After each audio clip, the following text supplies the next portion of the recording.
All right, everybody. Welcome to the Cut to the Chase Sports Podcast. I don't even know what episode this is right now. I haven't done one in like a month, but it's been a while. Been a long time. I'm your host, Chase Yantz. I'm tired. I'm very tired. But guess what? My co-host Brady King is right on the other side of the screen. And right before I got to add him in as well, Jake, what's up? So we've got a little sound. You know what? It's cool. We got some sound problems. You got two cameras on there, Jake. Can you hear us? Wow. I think you have two cameras, like, because it says it's something in the. I don't know. Hold on. I got it. What was it? We're good. Unmute your thing. Unmute your thing. Okay, it's all good. It's all.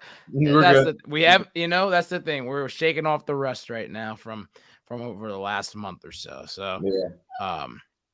I think everything's good. Yep. Co-host Brady King. How's life been, Brady? How's life? It's been pretty good for the past month because it's been a minute since we did this. But yeah, been pretty good. Watching some sports. When was the last time we did this? After week one? September 15th. Okay, so it was after week one of the NFL. I believe so. Yeah. Okay. I did talk about Ohio State losing to Oregon. Okay, I remember that. Mm-hmm. Yeah. I gotta make sure. Is Jake good? Are you good, Jake? Unmute your mic, if that's the case. Give me a sec. I have to try something with the second thing in the bottom. Just don't put it in the show, so I can try to see it.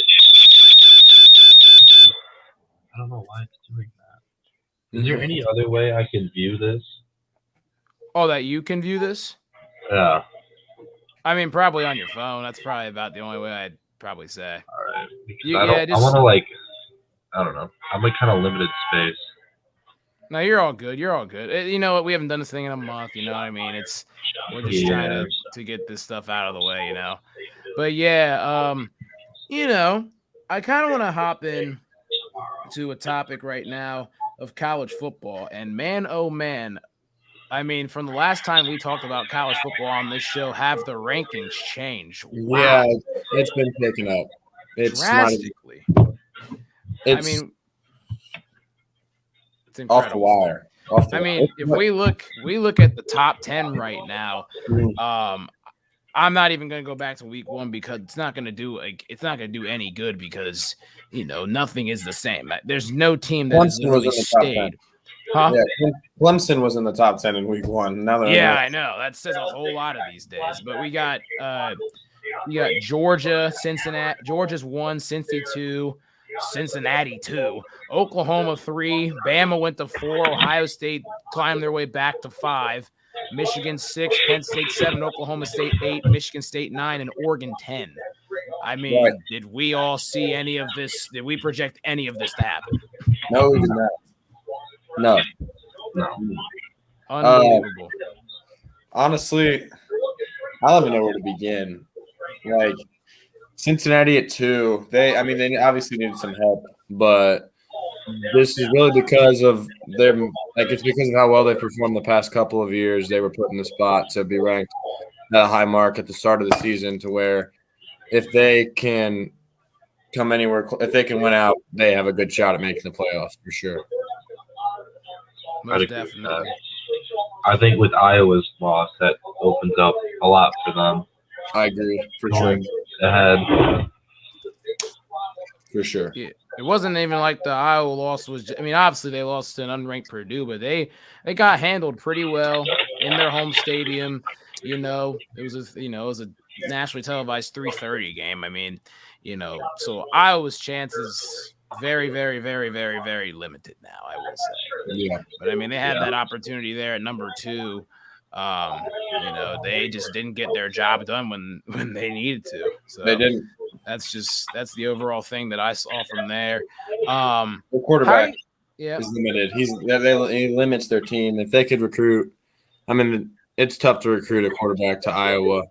But if they could have better quarterback talent, then I feel like I feel like they don't lose that game.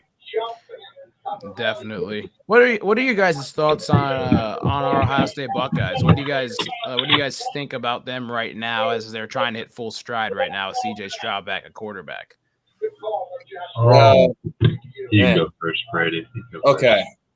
So I don't even know where to begin because it's been a while. Last time I was probably telling you how bad CJ Stroud was and stuff. And, off camera. And how our defense is – well, I mean, our defense, not that it's great, but we've played some solid, Big Ten teams. They're not great, but like Rutgers, Maryland, they've held in with every other Big Ten team they've played.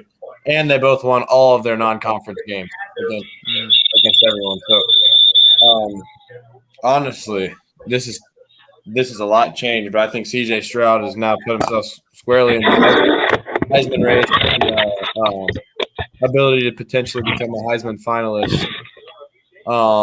And then our defense is looking better for sure, looking a lot more to the ball. Got a couple since last time. We've had at least 4 pick sixes since the last time I talked. And then, obviously the receivers have done just what they always would. And I think we're definitely a top 4 team in terms of I think we can make the playoffs for sure. Yeah, I agree with that. I think right now Ohio State, it's all up to them at this point. If they can go and win out, then there'd be no question. But that's the big what if. If we keep seeing, it's been better defense, but going back to that Oregon game, if we see a lack in defense like that again, it's going to be kind of hard to beat like a Michigan or a Michigan State or even a Penn State in a couple weeks. No doubt. I mean, that Penn State game, if we can just come to play, which I feel like we will, and we just shut them and we hold them to not many points or under 20, that would be awesome for our defense for sure. Yeah. You just take a look at Ohio State's remaining schedule. It's not really a cakewalk, I will say. Obviously, we know that. You look at a couple of top 10 matchups and all, and you have a couple of tougher road opponents. I would say just going into Big Ten play, you play Indiana on Saturday night. That's an ABC game. I mean, Indiana's been, they've been on the down, but it's still Saturday night game and all. So you got that in play. Ohio State, Penn State. Not much needs to be said there. And then we travel to Nebraska. Purdue is now at 25. Did not notice that. Crazy. With a win like that, they're going to put them in there. Michigan State inside the top 10 as of now. And then, at Michigan, Thanksgiving weekend, I know where you're going to be, Brady. I'm hoping so. I hope so. That would be that'd be cool. Yeah. But yeah. We've got some tough games down the next. It looks like the next 6 games and stuff. We have 4 ranked opponents. The last 3 games are against ranked opponents as of right now. Yeah, that's tough. I mean, people always will talk about our schedule, and ignorant, most likely SEC fans that would bring up our schedule because I don't see Alabama playing as many ranked teams as we're about to play or any of those other teams. So it's honestly a grind. It's a grind, but it's probably a good thing because we haven't played a good team since Oregon, but we've still looked really good to where we would be good teams in my opinion. So and then it's nice to be able to have the chance to prove that. Even Indiana, I know they're 2-4. They're obviously not a powerhouse team or anything, but their 4 losses have been the top 10 team. So, take that as you will. It's not like they've gotten absolutely curbed. I feel like they're a middle of the pack. If they were in the ACC, they would go at least 9-3. Let's be honest. Because Syracuse got beat by Rutgers handily at Syracuse. Yep. So, if that's kind of what we're looking at here is a decent team Ohio State playing this week in terms of just skill level, how good their team could be. And we're on the road at night. It's definitely not going to say a trap game, but a game that we can't fall asleep in Bloomington. I'm looking at, speaking of what you just said, Alabama, they fell from number 1 down to number 5. Hence, Evan in the comments said, this is not just an OSU podcast. Thank you very much. But, you look at Alabama, how when they fell to Texas A&M, they went from number 1 down to number 5. what do you guys think of the drop off? Like, how do you think it was too light of a drop off, or do you guys think it was about right? Or, what are your thoughts on how Alabama fell from just to number 5 after a loss like that? Go ahead, Jake. You got it. Looking off stuff like that, I think personally it could be a little bit of bias in that, maybe a little bit towards Alabama, because if you lose to an unranked team, we're looking at like Georgia loses to an unranked team, they're dropping. Oklahoma, they're dropping out of the top 10.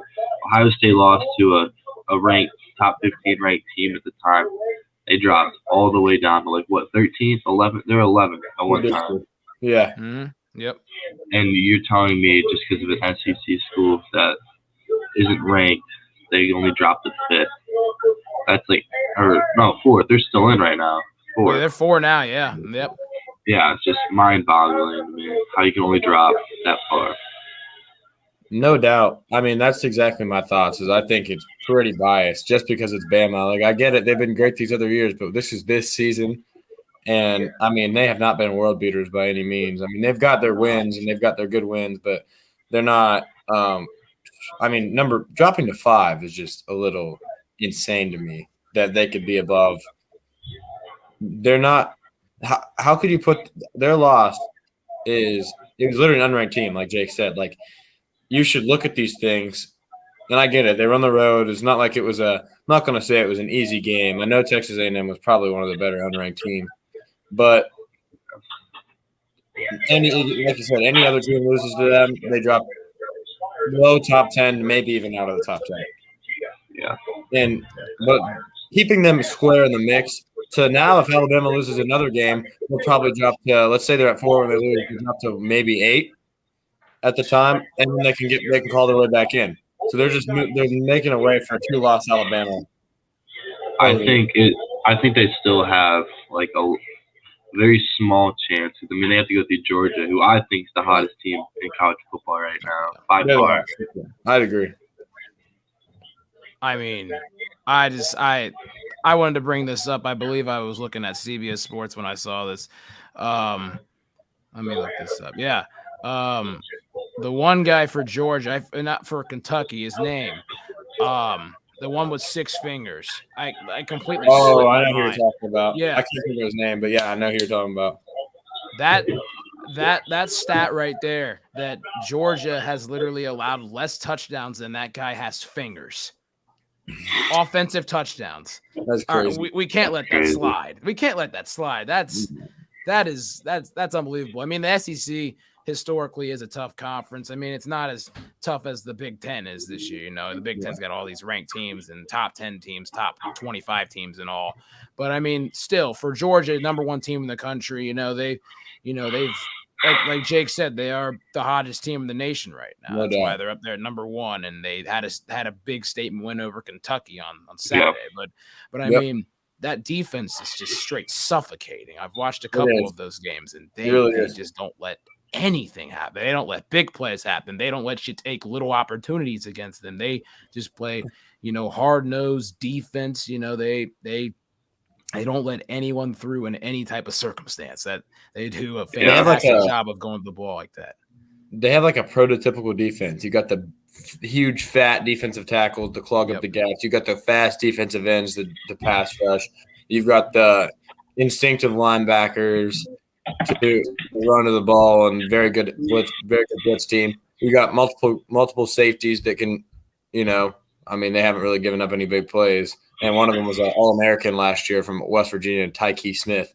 And then you got shutdown D-backs. It's really just they've got exactly what you want in a college defense right now. And I don't think – I trust them against pretty much most offenses to hold them under 20. But except I think that Ohio State could score on them a bit.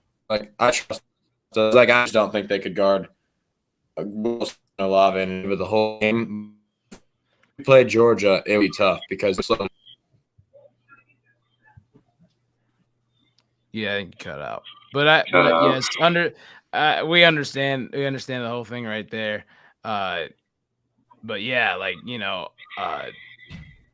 Georgia basically can cover about anybody, except for I wouldn't even say except, but I mean those top teams like the Ohio States of the world or even the Bamas. That's going to be their toughest challenge. Yeah, most definitely. That's for sure. That's just what it is. I'm looking at the schedule this week for the games.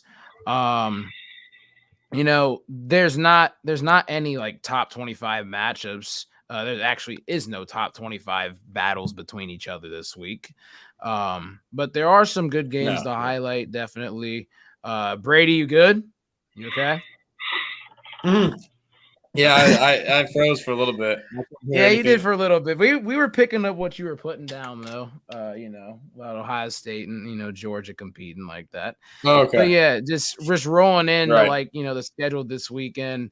You got games like Ohio State, Indiana, like we were talking about on ABC 7:30. You got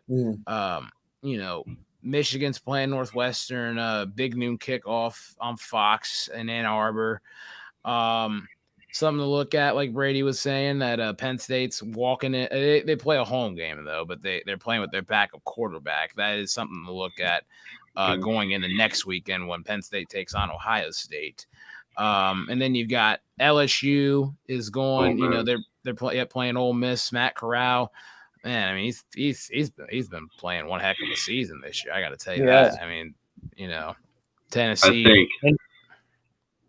I think personally, the game of the week to watch is going to be Cincinnati Navy. It's like Navy always puts up a solid fight in those like little games. Mm-hmm. Yeah. That's intriguing for sure. Yeah. I mean, it's a conference game. Like Navy is a part of the American Athletic Conference. This is a conference game. Cincinnati. This is definitely the workings of a trap game. This is 100% what a trap game Navy. is. Yeah, at Navy. Mm-hmm. Yeah. That's definitely one to keep an eye on. It's ESPN 2, I believe. Yep. We also got a rivalry, Tennessee-Alabama. Terrible rivalry, but a rivalry. Shout out to Logan Box. Oh yeah, shout out. But Jeez, and then you've got another rivalry, USC Notre Dame. Yes, which is a 7:30. pretty historic rivalry. Yeah, that would be a good game. Yep, for sure. 7:30 NBC. That's something.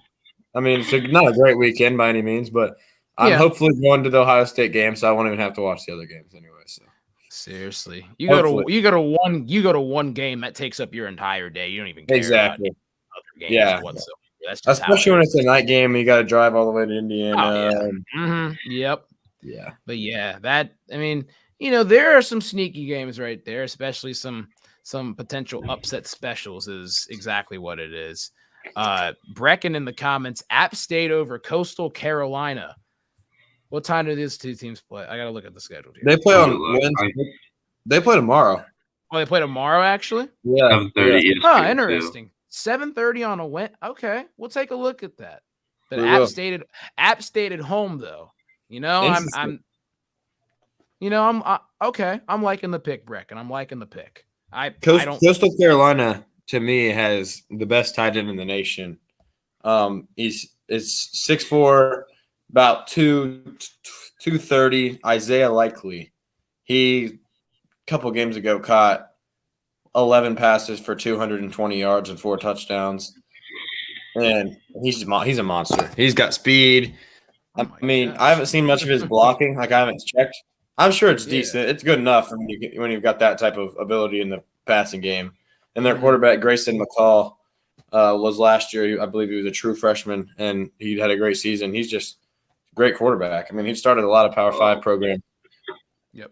And then Isaiah Likely, dude, watch his name first round possibly of this draft. No question. Likely to be a first-round pick. There you go. That's how you put a play on words. But, man, I got to definitely check out that game tomorrow night. I got, nothing much to do after that. But okay. So we have some upset specials definitely, though. That we have some brewing through, not just out Saturday, but we have some brewing throughout the week. So that's something to keep an eye on. Who did they play, though, when he scored 4 touchdowns? Do you know? Let me check that actually right now. I can get you real quick, Brady. Okay. What game was it again? What game? 2? It was like a couple weeks ago, I think. It was last week against Arkansas State.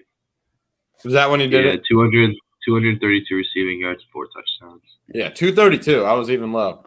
I gotta say, I mean, you gotta look at the opponent there, but still, that's still an incredible stat line to put up, especially the tight end. Still division. Yeah. I mean, still Division I players at the end of the day. It definitely is. Like, I really don't think. I just don't feel like I've seen a tight end do those stats ever.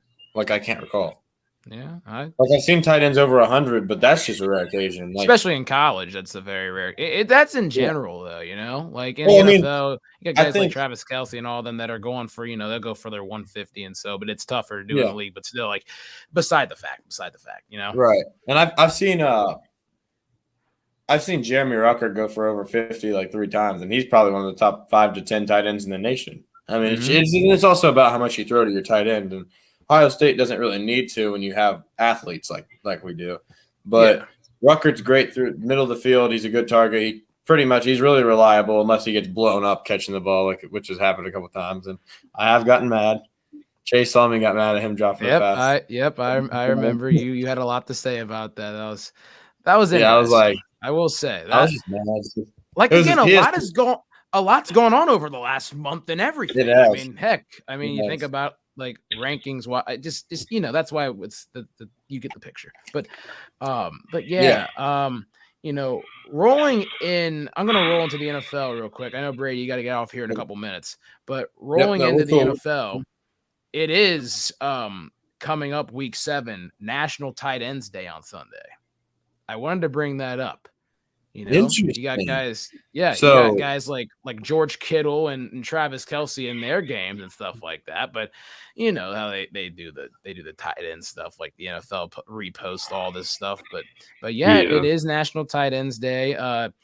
Some guys could go off for some big games, which I do think George Kittle, apparently on Sunday Night Football, they play the Colts.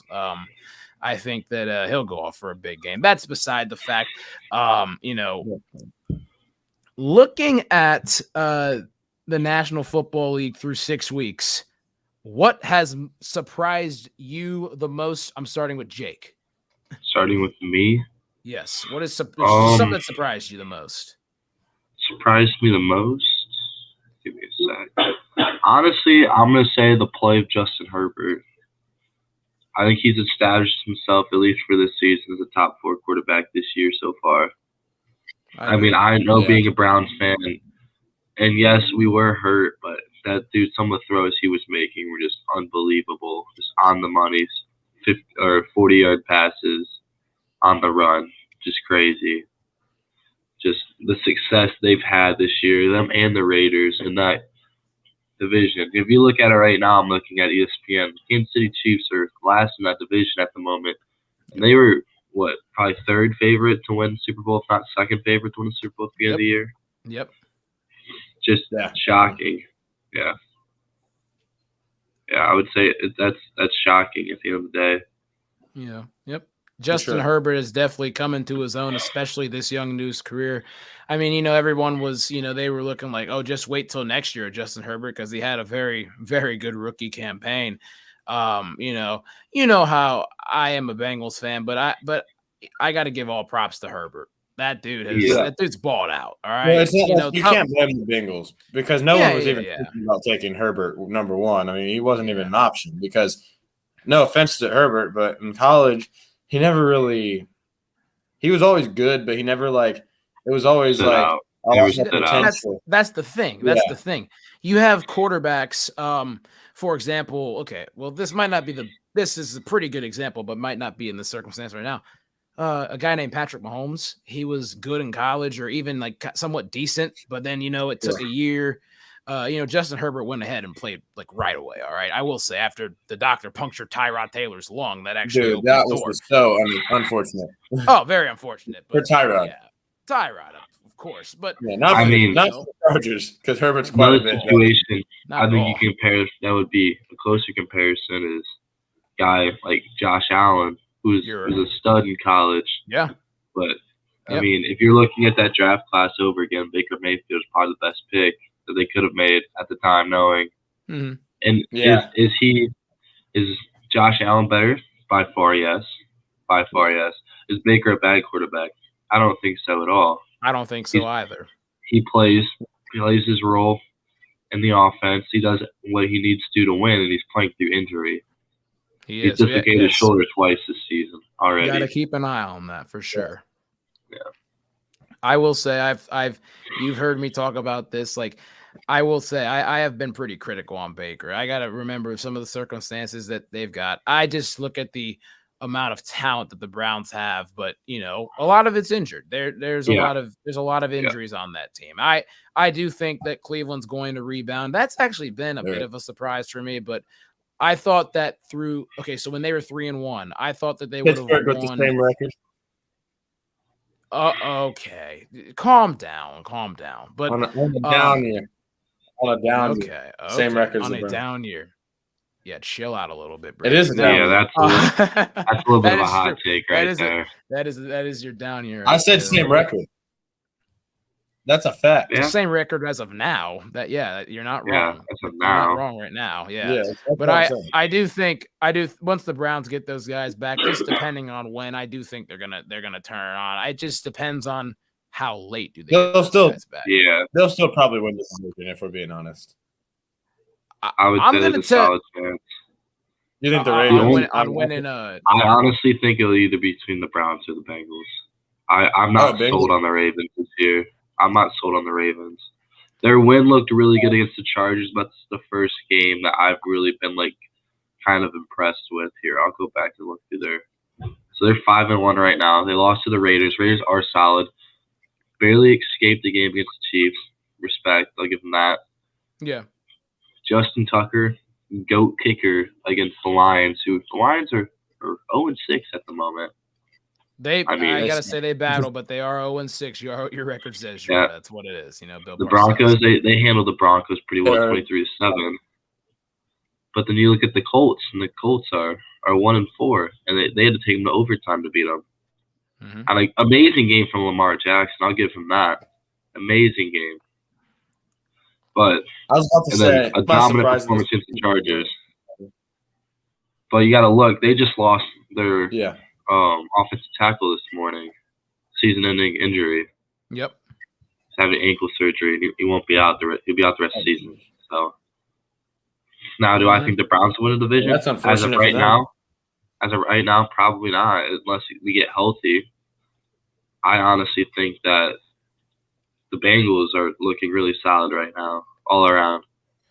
See, that's the thing. This Sunday, the 24th, is going to be the biggest game that I think I've watched in a very, very long time. It's going to show a lot about our team on Sunday. I mean, this is the first year. This could be a freezing cold take that you take on Sunday. But when you look back at this video, but I think we match up with Baltimore well. I think we do. With the look that we have, we run a 4-2-5 defense. All right. Logan Wilson is playing, an exceptionally well at linebacker this year. 4 interceptions, leads a team in tackles. He's up there, toward the top in the NFL when it comes to that category, and also second in the league, and second or third in the league in picks behind that man Trayvon Diggs. But they're putting some pressure on the quarterback. The secondary's played well. Cheeto Awuzie he's really been a gem. He has been a gem this year. Overall, I will say Devontae Adams did have 205 yards, but that was a group effort. That was a group effort where you just failed the assignment, but not too many people can shut down Aaron Rodgers and Devontae Adams, we'll say. Bengals 2 losses are to the Packers and the Bears, right? Yep. Yes, Packers, Bears. Justin Fields, second half. Okay. That was more Joe Burrow's second. Well, Joe Burrow 3 plays. But it was more Joe Burrow. That was all Joe Burrow 3 plays. It was. I'm not gonna lie. Mm-hmm. But yeah, Fields did throw one. He did throw one, not 3. He did. But yeah, but Sunday's obviously going to tell a lot about how Cincinnati is the team. Offensively, I think Joe Burrow standing in against the blitz. I don't want him to just stand up against the line, just get freaking rocked. But he has the best quarterback. He has the best quarterback rating over the blitz per Pro Football Focus through 6 games. But it's like I said, it's going to tell a lot about our team, our offensive line, if they really have improved, and just as a whole, it's going to be an interesting Sunday in this household. Yeah, you see. One thing I would say about that is I don't think this game makes or breaks their season by any means. You look at the Browns last year; they came out screaming hot to start the season. They got thumped by the Steelers in week 5? 6, I believe. Same thing. Yeah, they got thumped by the Steelers. I mean, if you look back at that, ooh, my Wi-Fi just went out. That's not good. Can you hear me still? Yep. Mine's almost gone too, but yeah, I can hear you. All right. They got thumped by the Steelers, and I mean, if it happens with the Raven, it happens. You just got to pick yourself up and keep going, keep grinding out the rest of the year. The Ravens I think, are a decent team. I think they're a good team, missing a lot of pieces, but exactly. It like if we win, that's a huge win. That's what I mean by that. I'm not saying this is a make or break at all. You know what I mean? But it's pretty critical though.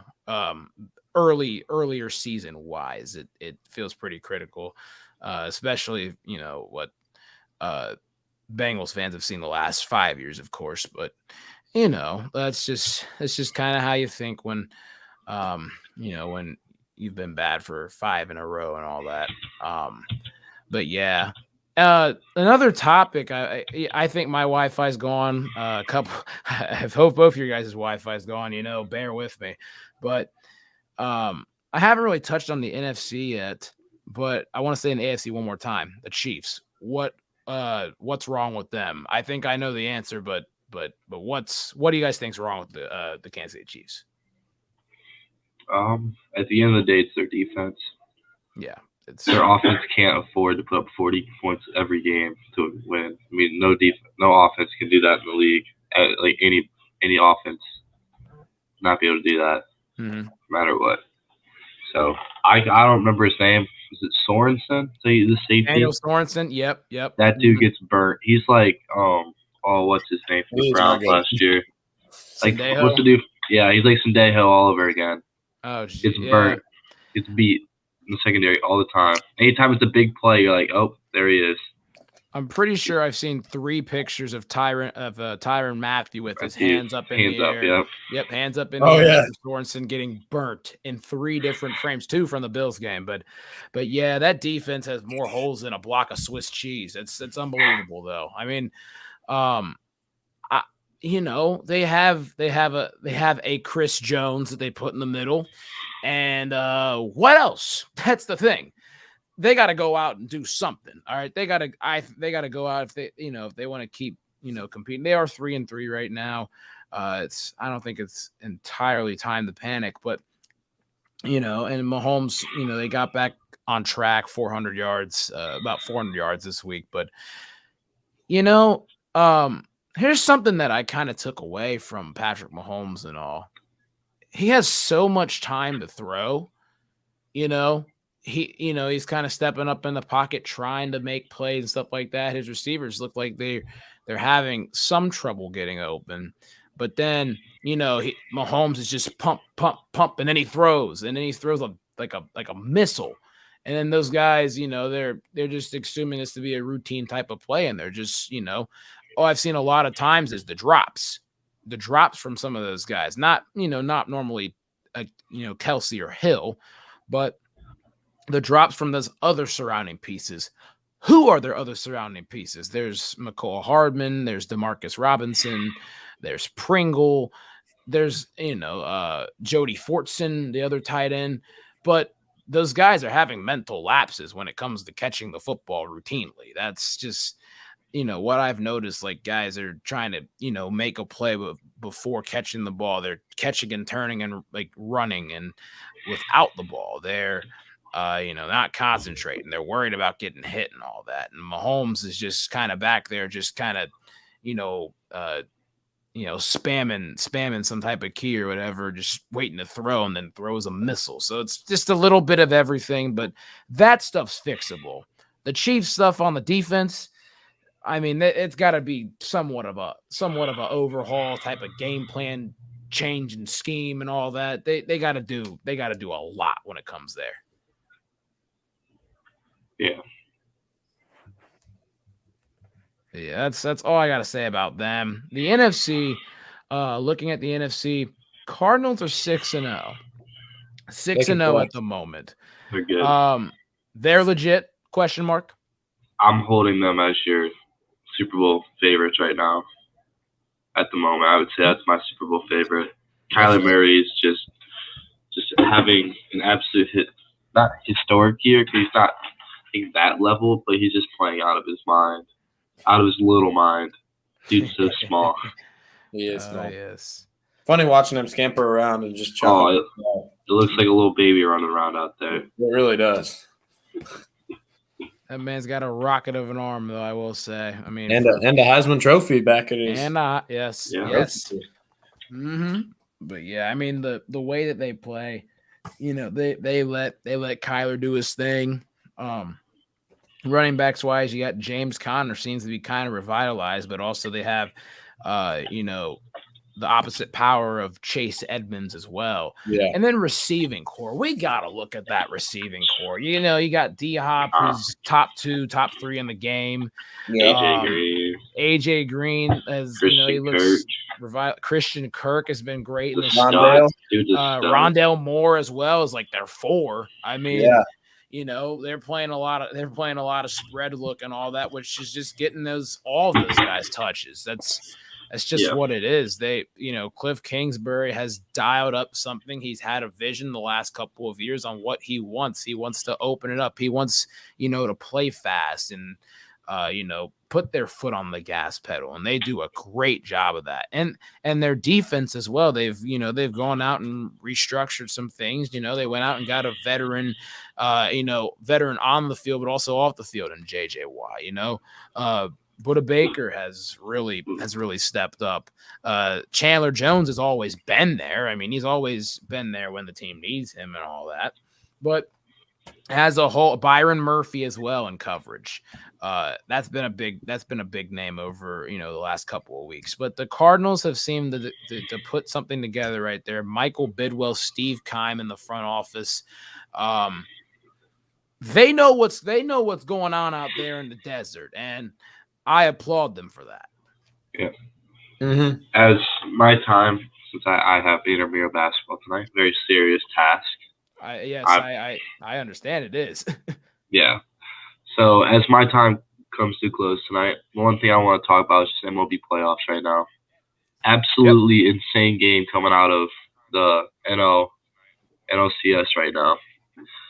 Bottom of the 8th, 1 out, tie the game. Cody Bellinger just hit a 3-run home run. Tie the game, bottom of the 8th. Wow.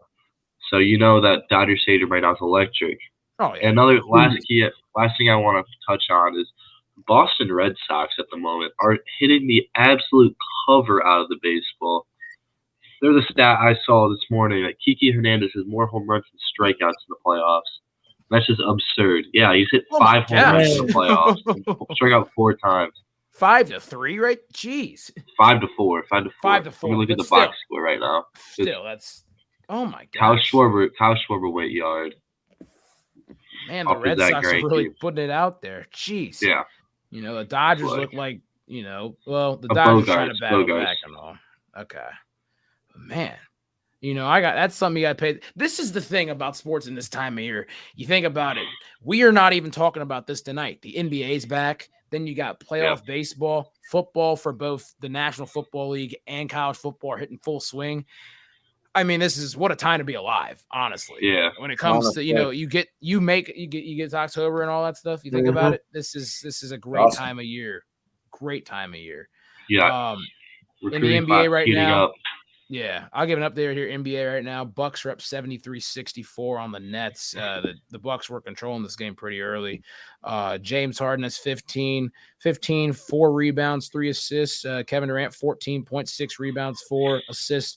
Giannis Antetokounmpo is leaving off right. He's doing his thing right now. I will say 20 points, 10 rebounds, 4 assists. Chris Middleton, 11 points, 3 rebounds, 3 assists. That's a little quick update right there. Warriors, Lakers later. Definitely go check out playoff baseball right now. I believe that is on the Dodgers, Braves. Bottom of the 8th is on TBS. Astros, Red Sox. Bottom of the 2nd, Fox Sports 1 just got started. Nice night of baseball. You also got a good night for basketball as well, double dip and all that. But, this has been a bit of a shortened episode of the Cut to the Chase Sports Podcast. We're going to be more consistent. That's all on me. A lot of stuff's been going on. I missed it. That's for sure. Definitely. I definitely missed this as well. And we'll get a more consistent time frame with all this as we figure out our schedules going forward. So, thank you guys for being on. Thanks for the viewers that have been on the show right now, listening to us, just talk sports. And we'll see you guys back next week, preferably, most likely a Tuesday, but we'll get all that information out by the week. Should work for me. Sure. All right. All right. We'll see you guys. Yep. See you guys.